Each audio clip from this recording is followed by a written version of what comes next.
Hello, I'm Peter Boswell with the Atlantic Grains Council. The council represents over 1,000 grain and oilseed producers from across Atlantic Canada. Today's video is being sponsored through the checkoff dollars collected by producers in Atlantic Canada and with funding from the Government of Canada, New Brunswick, Nova Scotia, Prince Edward Island, Newfoundland, and Labrador through the Canadian Agricultural Partnership Program. Thank you to the Agricultural Partnership Program. Thank you to the checkoff partners and especially to the producers across the region for enabling our industry to move forward.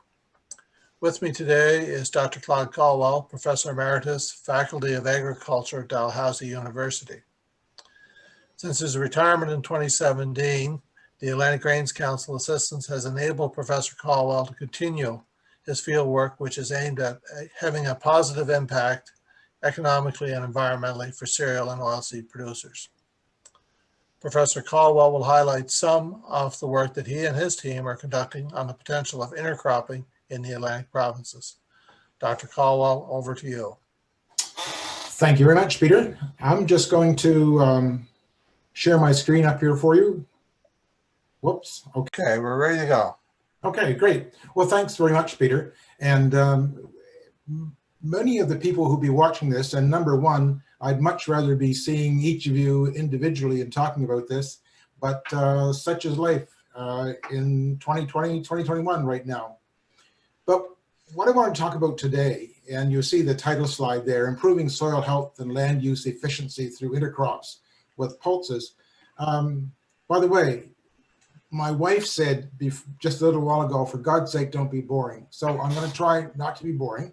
And I know how easy Zoom is to bore you. So I'm going to sort of take a quick whip through this, and not too quick, but hopefully you'll get some of the enthusiasm I have for this particular project.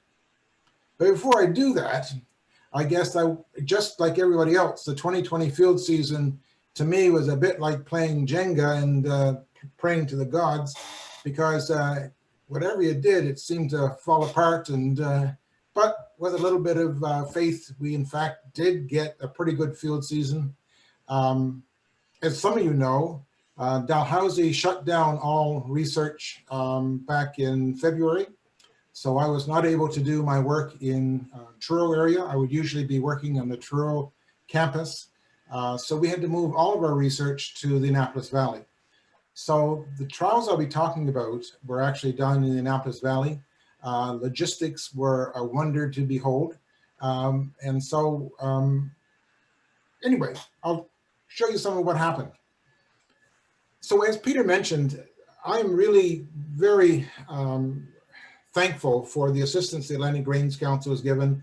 We did in fact even run a field day, a socially distanced field day with all sorts of, as you can see, even lines about how you went around the field.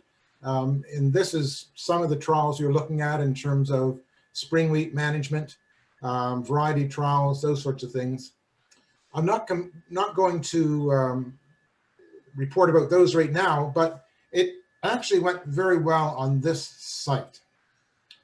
But the thing I want to talk about today has to do with intercropping. And as most of you will know, intercropping is when you grow more than one crop in one place at one time. And the whole idea is that you get more out of those two crops growing them together than you would with them growing them separately. And one of the key measures I'll be talking about is what's called land equivalent ratio. And this definition here is the ratio of the area if you grow it alone compared to what you get if you're growing them together. So you work out this thing called land equivalent ratio to let you know whether you're better off growing them alone or growing them together. Now, I pulled this handy dandy little illustration right out of Wikipedia. Those of you who are students of mine years ago realized that I never liked Wikipedia. It is getting a little bit better, but you can go on and change anything you want. This is okay. Just take a look at the diagram. The top of it, the top diagram actually shows what we call the sole yields, or the yields. In this case, it's grain and fruit intercropped as an example. And forget the diagram for a second, just look at the sole yield. So if you're growing grain alone, in this case, you're getting 5 tons per hectare. And if you're growing the fruit alone, you're getting 15 tons per hectare. So that's what we're calling the sole or alone yields. In this experiment, if you intercrop them, they found that the grain produced 4 tons per hectare and the fruit produced 9 tons per hectare. So off to the lower right, you see what's called the land equivalent ratio. And so you take the grain, the 4 tons per hectare, which is the intercropped, divided by the 5 tons per hectare, which is the sole yield. That gives you 0.8. And in the fruit, 9 tons divided by 15 tons gives you 0.6. So essentially, the land equivalent ratio is 1.4. Simply put, if you look above, what that means is you would need 1.4 hectares of sole crop to produce the same thing as you did in the 1 hectare. So in this case, obviously, it's a good thing. Any land equivalent ratio over 1 means that you're more efficient in growing it. So that's the key idea when we're looking at these intercrops, is what is land equivalent ratio. Now, our experiments looked at peas and 2 species of brassica. Now, why put those together?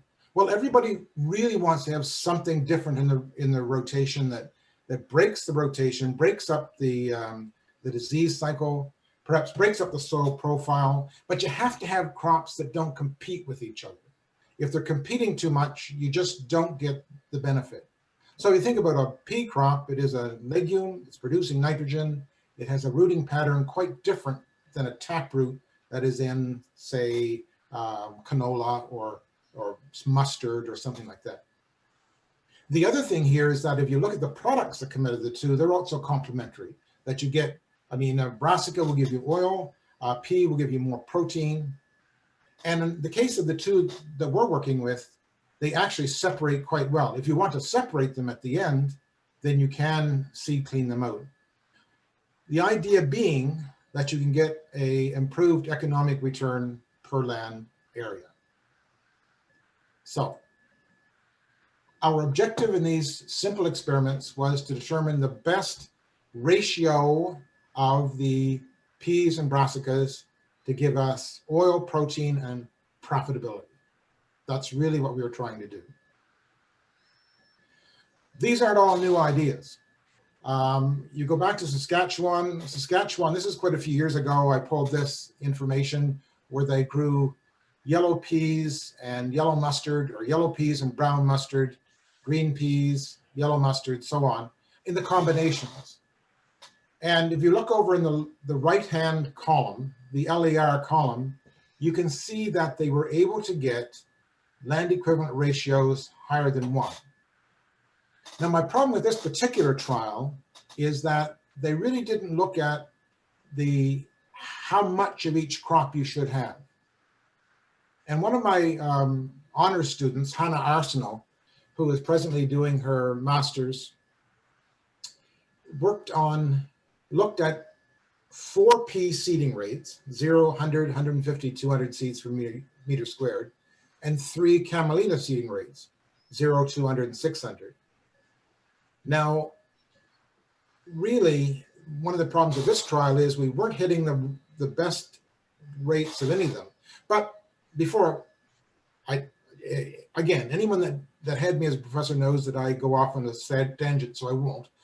The point here is that she was able to solve what she called over-yielding, or an LER of 1.16. In other words, again, in 1 hectare, getting as much as you get in 1.16 hectares. So our methodology went from that. There was interest in the region in mustard and an interest in peas. I've been working on camelina probably for 10 years. Camelina is an oil seed, and for the most part, its market right now is into biodiesel. If you look at the use of biofuels in jet planes, much of it is in fact derived from camelina. Not an industry that's developed here yet, but we have done a lot of work, not just in its production of biodiesel, but in its production for aquafeed. So pea and camelina or pea and mustard, two separate trials. In the trials, they were each grown separately to find out what their sole yield would be. And then we combined them at different seeding rates. So 3 seeding rates of peas and 3 seeding rates of either camelina or mustard. And we took the recommended rate, half the recommended rate, and 1.5 times the recommended rate, all the permutations. For those that are interested, the pea that was used is a leafless pea or a semi-leafless pea out of Western Canada called saffron. And it is about a 92 day maturity. Camelina is a coated line here. And the mustard was Centennial Brown. Again, a mustard of around 90 to 92 days maturity. Obviously, in any intercrop, you need to have matching maturities. And so these were essentially matching maturities. This is a shot of the field in June 16th in the Annapolis Valley, showing the layout where they're the plots. The flags are there really for us to count how many, while we had seeding rates, did we get the emergence? So how much did we actually get? Each plot then was 1.25 meters by 6 meters in length, and we harvested 1.25 by 5 meters to get away from any edge effects. So you can start to see the plots getting growing. There's June 24th. And I pulled off 2 pictures here. On the left of your screen, you'll see pea and mustard. And on the right, you'll see pea and camelina. So while camelina and mustard are both brassicas, they are quite different. In fact, they don't cross-pollinate or anything like that. So no issues there. Again, on that same date, here's a close-up of the mustard with the peas. And notice that it's a half rate, in this case of mustard, and a 1.5 seeding rate of peas, because the mustard is so competitive against the peas. Much more competitive than camelina. Here we see the full seeding rate of camelina and the full seeding rate of peas. But by July 2nd, in the middle, you see the peas alone, and on the right actually is a mixture of pea and mustard, and you can hardly see the peas. The mustard is very competitive against it. So that sets it up. What I'd like to do, though, is show you some, what I think is a pretty interesting data that came out of that. This graph shows the yield of camelina on the y-axis, and on the x-axis you have the combinations. So I'm going to start where the star is. The star actually is camelina at the full rate, 1, and peas at 0. So in other words, this is camelina on its own, yielding about 3.4 tons per hectare. And going in this direction, then we have half rate of camelina and then increasing amount of peas. So you can see these are all half rate of camelina, but increasing amount of peas. And as you increase the amount of pea population, the camelina yield goes down. In a similar way, here's the full rate of camelina, and then increasing rates of pea. And then here is 1.5 times the seeding rate of camelina, increasing amount of pea. So you can see quite the effect, pretty consistent on it. The next one is then the pea yields in a similar way. So the star actually shows no camelina, full rate of peas. Down here we have half camelina, half peas, full rate of peas, in through there. So half, full, 1.5, and then full rate of camelina, increasing amount of peas, 1.5 camelina, increasing amount of peas. So you see it's just the inverse of what you saw on the camelina. As one yield goes up, the other one goes down. What you would expect. Even though they're not highly competitive against each other, that's what you'd expect. Now, I'm just going to,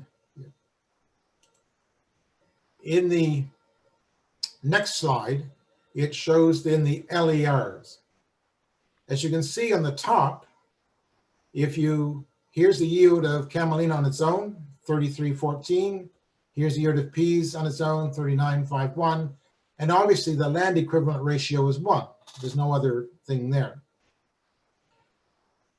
What you need to take away from this, you can see, just as you saw on the graph, as the amount of peas goes up, the amount of camelina goes down, and so on. But I'll highlight the green LER, which is the 1.17, and the yellow, which is 1.26. These are quite excellent land equivalent ratios for any intercrop. But all of them demonstrated that there is a synergy of growing the peas with the camelina, that they are in fact positively impacting each other in terms of yield. Turning now to the mustard, this is a different one though. Remember, the mustard was really competitive. Now, the star in the middle shows the yield of mustard with no peas. But if you take a look at the whole thing and look at the error bars, really what it's showing is that the peas don't have a huge impact on the mustard yield. When you look at the next graph though, which shows the pea yield, the star again is the pea yield without any mustard, and then half mustard, increasing pea, yield goes up, full mustard, increasing pea goes up, 1.5 mustard, increasing pea goes up, but not as much. So essentially the mustard decreased the peas as the population of the mustard increased.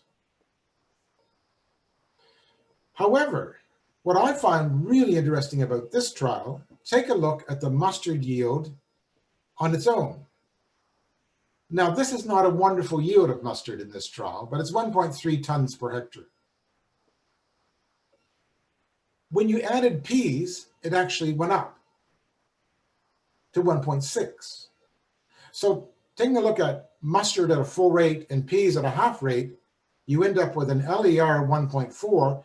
And if you go to a mustard at a half rate and peas at 1.5, your overall LER is 1.7. These are huge. This is showing quite a cooperative, synergistic increase in efficiency. Now this is just this year's trial. Last year was a write-off for us for a number of reasons, but we're continuing with some of this work because what we've just shown is that there is certainly an increase in overall yield. What does that translate into product? So if you consider the protein, oil, and starch, they're quite different. And if you consider the markets and the price for them, again, if you look at what yields you want, are you better off having a 1.4 LER and lots of mustard and some peas, or are you better off having sort of the middle of the range mustard and more peas with an LER 1.4? Again, this will come back to economics. So in conclusion, and I hope that this hasn't been too long a shot for you. I know that my attention span is about 7 minutes, and I know I'm over that. But essentially, concluding, the best intercrop ratio to obtain optimum land equivalent ratio for total yield was a camelina of 600 seeds per square meter and peas 150, the mustard of 50, and the pea of 150. So those will be working again on another season and a couple of sites to try and pin these down further. We're also looking at the whole analysis and interpretation of the products and the per hectare profitability.